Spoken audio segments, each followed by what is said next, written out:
De bewoners van de Schietmaanstraat in het saamhorige dorpje Bijdorp in Schiedam-Noord hebben zelf het beheer over een stukje grond en een sloot op zich genomen, omdat de gemeente Schiedam zich al vele jaren hier niet liet zien. In de straat wonen maar liefst 3 hoveniers en het onderhoud gebeurt dan ook grondig. Zelfs de bomen worden gesnoeid.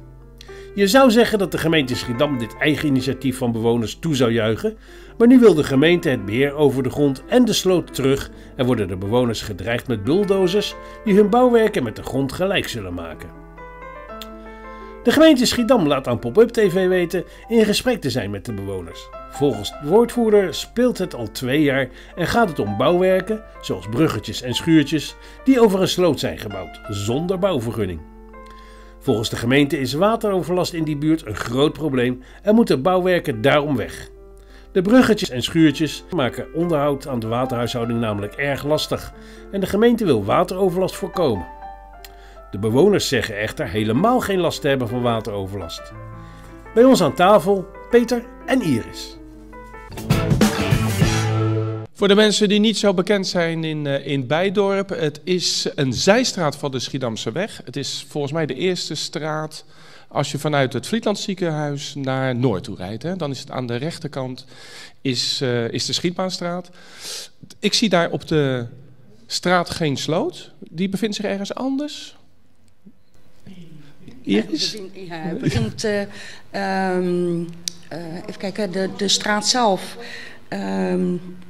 Daar heb je een duiker en daar begint dan eigenlijk de sloot voor ons, zeg maar. Oké. Dus hij is zeg maar het eerste stukje wat je ziet als je Bijdorp inrijdt. Dus dat is de sloot tussen de oude MTS en jullie straat, zeg maar. Om het even zo... Oké.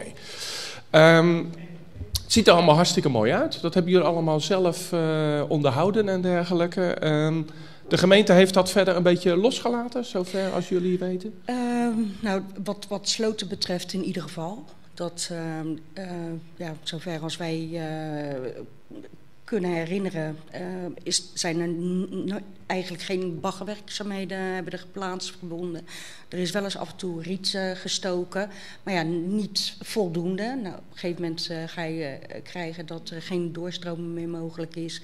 En dat alles zo dusdanig vol gaat zitten dat je het zelfs de kanten opkruipt. Dus 1 keer in de zoveel tijd halen we het weg. Tenminste, ik zeg wel we, maar we hebben een aantal hoveniers die hebben wapenpakken en die weten ook waar ze mee bezig zijn. Ja. En die trekken dan het riet eruit en zorgen dat het afgevoerd wordt. Ja, en de bebossing, dat doen we eigenlijk allemaal zelf. Er is in de loop van de tijd best wel vrij veel dood gegaan. Ja. En dan plaats je daar weer een boompje terug en je zorgt voor het snoeiwerk. En dat is allemaal burgerinitiatief? Doen jullie allemaal zelf? Ja. Hebben jullie ook verder geen subsidie voor? Er is geen potje voor Peter? Dat is iets wat jullie doen omdat jullie vinden dat hoort er gewoon bij om een straat fatsoenlijk te houden? Nou, het is gewoon een heel leuk gebiedje. Het is echt een soort dorp binnen de stad. En als wij uit ons huis naar buiten kijken, dan zien we alleen maar groen. En dat willen we graag zo houden. Dus het is gewoon heel erg lekker wonen.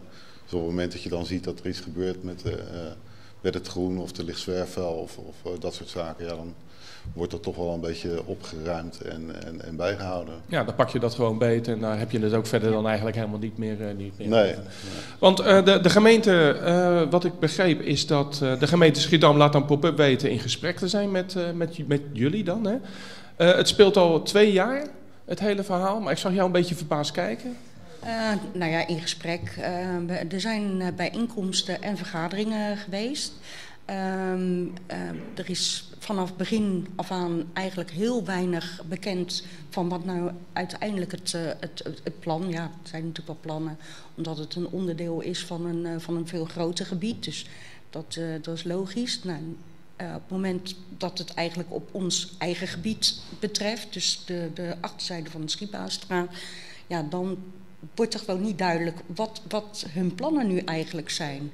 En daar kom je gewoon heel lastig achter. Ja. Maar dan heb je het niet over recentelijke. Dat speelt al zeg maar langer dan 2 jaar dat jullie het idee hebben van, nou, wat gaat er nou eigenlijk gebeuren? Klopt. En wat dat stukje gras, dat is allemaal hartstikke leuk, maar het moet er onderhouden worden en je moet er wel wat mee doen. Nou, eigenlijk is ik ben daar in 97 komen wonen. En sindsdien wacht ik eigenlijk al op de gemeente dat ze eens een keer wat doen. 97. Ja, en want we zijn voor dit hele gebeuren zijn we ook inderdaad de krantenarchieven ingedoken. Ik spreek me aan bij de vorige spreker. We hebben een heel mooi archief in Schiedam. Ook wat kranten en foto's betreft. En daar zie je ook allemaal berichten in naar voren komen. Dat eigenlijk vanaf 1963 is er al heel veel ellende, zeg maar, over de sloot en riolering. En eigenlijk het feit dat de gemeente zich helemaal terug heeft getrokken uit onderhoud. En bewoners heel erg veel moeite hebben moeten doen toen om nog riolering te krijgen. Want dat was toen ook al een punt. Dus vanaf die tijd, vanaf 1963, is het eigenlijk, er is wel wat gebeurd. Hè. Op een gegeven moment is er wat onderhoud gepleegd om het open riool, wat er toen was, enigszins op te schonen. Maar daarna is er vrijwel niks gebeurd. Ja. Er kan in ieder geval niks over teruggevonden worden. En nu wordt er opeens gedreigd met bulldozers waar alles tegen de vlakte gaat. Ze hebben een melding gedaan van we gaan handhaven. Dus de bulldozers, ja, of zij daar dan mee komen of dat we die zelf dan moeten inschakelen. Geen idee, maar in ieder geval de melding is gekomen van dat ze gaan handhaven omdat de onderhandelingen met ons stuk zijn gelopen. Maar daar weten jullie verder niks van? Nee, want wij hebben helemaal geen onderhandelingspositie. Er zijn ook geen onderhandelingen geweest? Nee. Nee, het is de eerste brief die we kregen, die was in half 2015. Daarin werden we uitgenodigd voor een participatietraject. En binnen van meer, als we niet meededen aan het participatietraject, dan gingen ze alvast handhaven. Dus het was meer een dreigement dan een uitnodiging, zeg maar.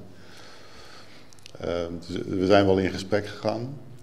En wij hebben heel veel voorstellen gedaan voor onderhoud. En de gemeente heeft eigenlijk een beetje achterover gezeten van nee, kan niet, willen we niet en doen we niet. En na een half jaar kregen we al te horen van we gaan niet met jullie verder praten, we gaan het allemaal zelf wel oplossen. En toen hebben we eigenlijk afgewacht van wat gaat er nu gebeuren. Dus van eind 2015 tot nu hebben we eigenlijk niks gehoord. Tot we een brief kregen van oké, we gaan nu handhaven. We hebben 2 jaar zijn we al in gesprek, maar dat was helemaal niet zo. Nee. Dus nu is eigenlijk, we hebben een aankondiging voor handhaving gehad en binnenkort gaan ze dat wellicht starten, misschien niet. Want wat is eigenlijk de bedoeling van dat stukje? Wat is de gemeente van plan om nu opeens dat zo aan te pakken?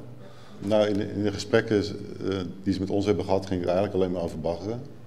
Dus alleen uitbaggeren? Alleen uitbaggeren. Maar goed, de informatie komt druppelsgewijs naar ons toe, zeg maar. En nu blijkt dat we waarschijnlijk ook dat ze aan 2 kanten beschoeiing willen doen. Dat de bruggen echt permanent weg zouden moeten. En waarschijnlijk iets met verbreding van de sloot. Maar het is allemaal onduidelijk omdat we de plannen gewoon niet ter inzage krijgen. Maar je krijgt dus informatie, hè, wat jij zegt, gewoon stukje bij beetje. Dus je kan je als bewonersvereniging of als straat kan je niet... kunt bijna nergens op reageren. Je kan nergens op reageren, want op het moment dat je... Je krijgt ook geen reactie terug, hè. Okay. Op het moment dat je echt om zaken duidelijkheid vraagt aan betrokken personen, je krijgt daar gewoon geen terugkoppeling van. Dus je hebt gewoon zoiets zo van, je bestaat gewoon niet. Nee. Het is gewoon echt heel, heel frustrerend dat je gewoon niet het begrip krijgt. Een aantal, zeg maar de laatste hovenier die dus ook in, tenminste het laatste huis woont. Nou, die heeft wat zij dan noemen een baggerboer, uitgenodigd om te vragen van joh, wil jij gewoon een onafhankelijk... bekijken hoe het hiervoor, welke mogelijkheden er zijn. Of dus echt die alles weg moet. Of dat er een mogelijkheid is om wat degelijk in de huidige alles te behouden zoals het nu is. Nou, die heeft gekeken, die heeft echt alles uitgezocht. Ook van tevoren zijn huiswerk gedaan. Het is iemand die al bijna 20 jaar met dat specialisme werkt. Dus die gaf ook aan, nou, het is helemaal niet noodzakelijk. En er zijn ook nog er zijn een aantal zaken die ze van tevoren moeten doen. Flora en fauna, dat heet tegenwoordig anders. Met oog op eventueel bepaalde planten, dieren. Zeldzame planten en dieren die daar zitten er dus wel. Okay.